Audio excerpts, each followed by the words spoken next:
पहली जनवरी, नए शुरुआत का दिन, रेसोल्यूशंस का दिन। इतिहास में यह दिन बहुत बड़े बदलाव लेकर आया है। आज हम ऐसे ही दो पलों को याद करेंगे जिन्होंने इतिहास की दिशा बदल दी। 1868 में अमेरिका के राष्ट्रपति अब्राहम लिंकन ने एमेंसिपेशन प्रोक्लेमेशन जारी किया, जो गृहयुद्ध से जूझ रहे देश के लिए आशा की किरण बना।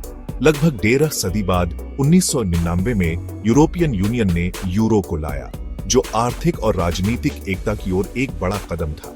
ये दोनों घटनाएं समय और परिस्थिति में अलग होते हुए भी अपने गहरे प्रभाव से जुड़ी हैं। ये हमें याद दिलाती है कि मुश्किल समय में भी इंसान आजादी, एकता और प्रगति के लिए प्रयास करता रहता है।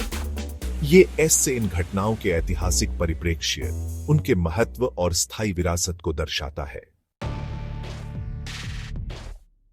आजादी के उसूलों पर बना अमेरिका गुलामी की समस्या से जूझ रहा था। 19वीं सदी के मध्य में ये अंदरूनी संघर्ष चरम पर पहुंच गया। दक्षिणी राज्य, जिनकी अर्थव्यवस्था गुलामों के काम पर निर्भर थी, उत्तरी राज्यों से टकराव की स्थिति में आ गए, जो गुलामी के खिलाफ थे। 1860 में अब्राहम लिंकन के राष्ट्रपति बनने के बाद तनाव और बिया आंच गया। लिंकन गुलामी के सख्त विरोधी थे और उनके लिए देश की एकता सबसे जरूरी थी। दक्षिणी राज्यों को अपनी जीवन शैली खत्म होने का डर था, इसीलिए उन्होंने अमेरिका से अलग होकर कन्फेडरेट स्टेट्स ऑफ अमेरिका बना लिया। 1861 में अमेरिकी गृहयुद्ध शुरू हो गया, जिसमें भाई भाई एक दूसरे के खिलाफ लड़ने लगे। जैसे जैसे युद्ध आगे बढ़ता, लिंकन को समझ आया कि कन्फेडरेसी के खिलाफ एक निर्णायक कदम उठाने की जरूरत है। पहली जनवरी 1867 को जारी किया गया एमेंसिपेशन प्रोक्लेमेशन वही मोड़ साबित हुआ। लिंकन के इस ऐलान में कहा गया कि कन्फेडरेट इलाके में रहने वाले सभी गुलाम अब से हमेशा के लिए आजाद हैं। यह घोषणा रणनीतिक रूप से बहुत अच्छी थी, लेकिन इसकी कुछ सीमाएं भी थीं। यह सिर्फ कन्फेडरेट राज्यों पर लागू होती थी, न कि उन राज्यों पर जो अमेरिका के साथ थे। लेकिन इसका प्रतीकात्मक महत्व बहुत बड़ा था। एमेंसिपेशन प्रोक्लेमेशन ने गृहयुद्ध को सिर्फ देश को एक रखने की लड़ाई से बदलकर इंसानी आजादी की लड़ाई बना दिया। इसने दुनिया भर में गुलामी विरोधी भावनाओं को मजबूत किया और अमेरिका में गुलामी के अंत का रास्ता तैयार किया। लिंकन की महामुक्तिदाता के रूप में विरासत इसी साहस और नैतिकता भरे काम पर टिकी है।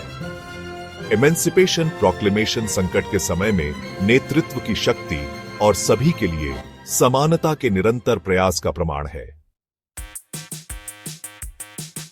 20वीं सदी में यूरोप ने 2 विश्व युद्ध देखे, जहां लोग राजनीतिक और आर्थिक दीवारों से बंटे हुए थे। इन युद्धों के बाद एक संयुक्त यूरोप का सपना सामने आया।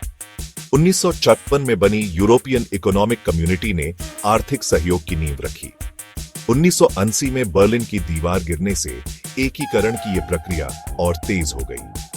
1996 में हुए मास्ट्रिच संधि ने यूरो और यूरोपियन यूनियन के निर्माण का रास्ता खोला, जैसा कि हम आज जानते हैं।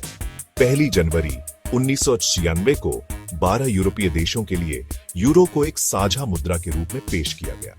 ये ऐतिहासिक घटना यूरोप में आर्थिक और राजनीतिक एकता की दिशा में एक बड़ा कदम थी। यूरो ने देशों के बीच व्यापार को आसान बनाया, आर्थिक स्थिरता को बढ़ावा दिया और एक साझा यूरोपीय पहचान का प्रतीक बना। हालांकि चुनौतियां अभी भी हैं, लेकिन यूरो ने यूरोपीय एकीकरण को निश्चित रूप से मजबूत किया है, जिससे ये महाद्वीप एक वैश्विक आर्थिक शक्ति बन गया है। हमारे चैनल को लाइक, शेयर और सब्सक्राइब करें, ताकि आपको और भी ऐतिहासिक जानकारियां और अपडेट्स मिलती रहे।